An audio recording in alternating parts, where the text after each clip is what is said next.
दीपा, तुमने तो पूरी की पूरी सब्जी जला दी। खास खास कर मेरे सीने में दर्द हो गया।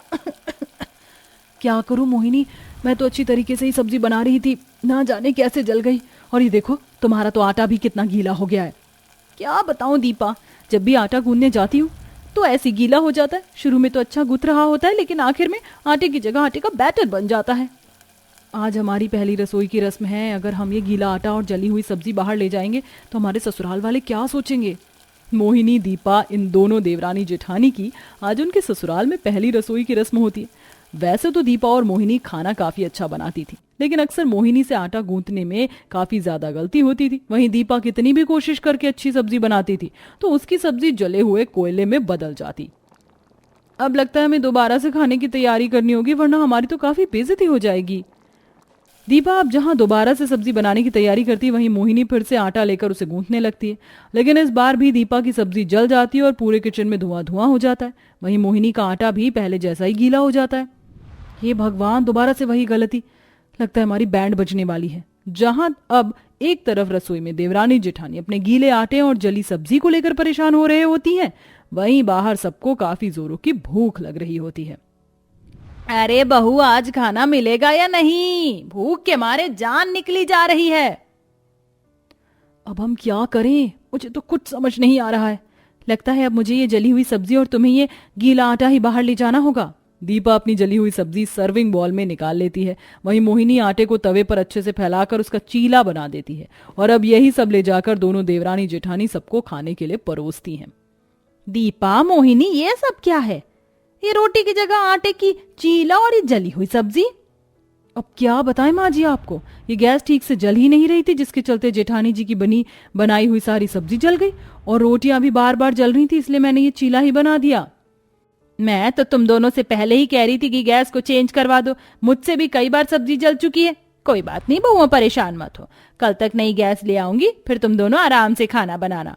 मोहिनी के झूठ से वो दोनों ही बच जाती हैं, लेकिन अगले दिन जब वो दोनों दोबारा से नई गैस पर खाना बनाने की कोशिश करती हैं तो इस बार भी मोहिनी से आटा गीला हो जाता है।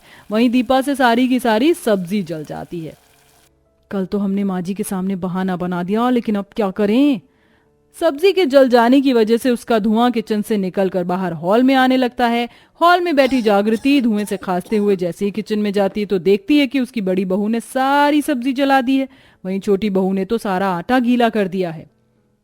मोहिनी बहू, ये सब क्या है? मोहिनी, तुमने सारा आटा गीला कर दिया और दीपा, आज भी तुमने सब्जी जला दी। वो मैं वॉशरूम के लिए कमरे में चली गई थी और सब्जी यूं ही गैस पर छोड़ गई थी। जब तक वॉशरूम से आई तो सब्जी नीचे से लग चुकी थी। माँ जी, धुएं की वजह से मेरी आंखें जलने लगी थी, जिससे गलती से जग का सारा पानी आटे के अंदर गिर गया।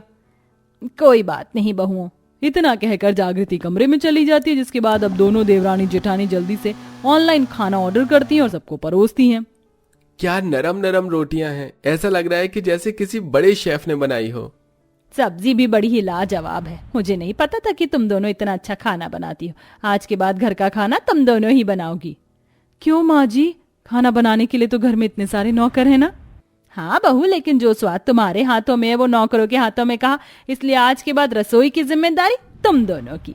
दोनों देवरानी जेठानी ने अनजाने में अपने पैर पर कुल्हाड़ी मार दी थी। अब दोनों को ही अक्सर अपने ससुराल वालों के लिए खाना बनाना पड़ता था।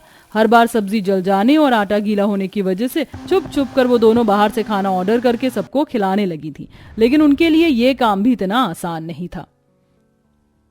ये तुम दोनों ने बाहर से खाना क्यों मंगवाया है? माँ जी, आज हमारा कुछ बाहर से खाने का मन कर रहा था, इसलिए। तुम दोनों तो इतना अच्छा खाना बनाती हो तो तुम्हें बाहर से खाना मंगवाने की क्या जरूरत है? चलो कोई बात नहीं, कभी कभार तो चलता है।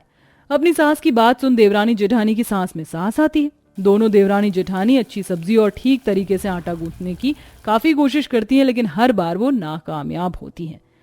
मैं तो सच में परेशान हो चुकी हूँ। मन करता है कि सारी सब्जियां उठाकर बाहर फेंक दूं। जब जब सब्जी को देखती हूँ तो गुस्से से आग बबूला हो जाती हूँ। मेरा भी यही हाल है दीपा। ऐसे ही समय गुजरता है। आज जागृति सत्यनारायण की कथा रखवाती है। कथा में आए लोगों के लिए खाना बनाने की जिम्मेदारी जागृति अपनी दोनों बहुओं को सौंप देती है। बहू, मैं जानती हूँ कि तुम दोनों खाना बनाने में एक्सपर्ट हो, लेकिन आज जो तुम्हें खाना बनाना है वो बिना प्याज लहसुन का बनाना होगा, ठीक है? और खाने में तुम दोनों को पूरियां, सब्जी और हलवा बनाना है। याद रहे, किसी भी तरह की कोई गलती नहीं होनी चाहिए। ये खाना पंडित जी भी खाएंगे। इतना कहकर जागृति सत्यनारायण की कथा की दूसरी तैयारी में लग जाती है, लेकिन वहीं अपनी सास की बात सुन।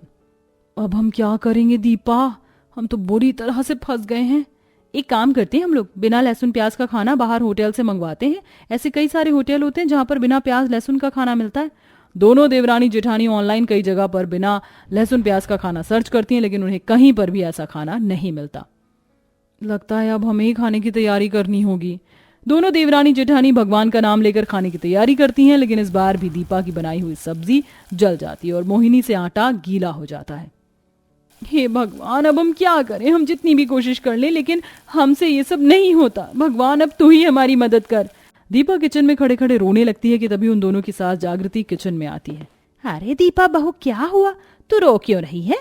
और ये क्या, ये सब्जी कैसे जल गई? और ये सारा आटा तो पानी में तैर रहा है, क्या हुआ? दोनों देवरानी जेठानी समझ चुकी थी कि अब अपनी सास से छुपाने का कोई फायदा नहीं है, इसलिए वो जागृति को सारी बात बता देती हैं। माँ जी, हम जानते हैं कि हमने आपसे ये बात छुपाकर बहुत बड़ी गलती की, लेकिन माँ जी हम क्या करें? हमने कितनी कोशिश कर ली, लेकिन हमसे ये नहीं हुआ। हमें माफ कर दीजिए, हम सच में अच्छी बहुएं नहीं हैं। किसने कहा कि तुम दोनों अच्छी बहुएं नहीं हो? और ये वक्त रोने का नहीं बल्कि समझदारी दिखाने का है। दीपा बहू, तुम्हें आटा गूंथना आता है ना? और मोहिनी बहू तुम्हें सब्जी बनानी। अब मोहिनी बहू तुम सब्जी बनाओगी और दीपा बहू तुम आटा गूंथोगी। अपनी सास के कहे मुताबिक अब दोनों देवरानी जेठानी ऐसा ही करती हैं। दीपा सब्जी बनाने की जगह आटा गूंथती है, जो वो बहुत अच्छे से तरीके से करती है। वहीं मोहिनी बिना जलाए हुए अच्छी सब्जी बनाती है, जिसे देख वो दोनों ही काफी खुश होती हैं। देखा, समझदारी दिखाने का फायदा। आटा भी गुथ गया और सब्जी भी बिना जले बन गई। दोनों देवरानी जेठानी के हाथ का खाना खाकर कथा में आए सभी लोग काफी ज्यादा खुश होते हैं। कथा खत्म होने के बाद सभी लोग अपने अपने घर चले जाते हैं। हमने तो कभी ये सोचा ही नहीं कि हम अपना काम आपस में बदल लें।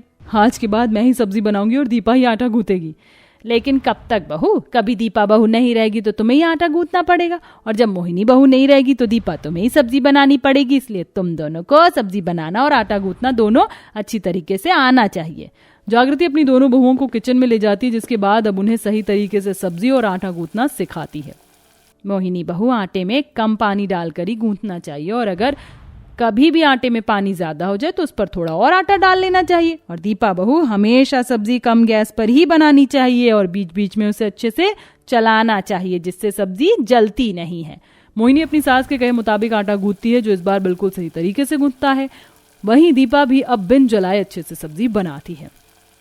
मैं तो कभी सपने में भी नहीं सोच सकती थी कि मैं बिना जलाए इतनी अच्छी खुशबूदार सब्जी बनाऊंगी, और मैं इतना अच्छा और सॉफ्ट आटा गूंथूंगी। थैंक यू माँ जी, ये सब सिर्फ आपकी वजह से हुआ है।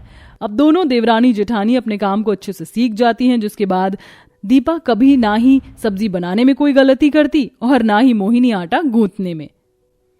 तो दोस्तों, क्या लगता है आपको? क्या देवरानी जेठानी में भी बहनों सा रिश्ता होता है? हमें कमेंट करके जरूर बताइए। साथ ही आपको घर का खाना पसंद है या बाहर का?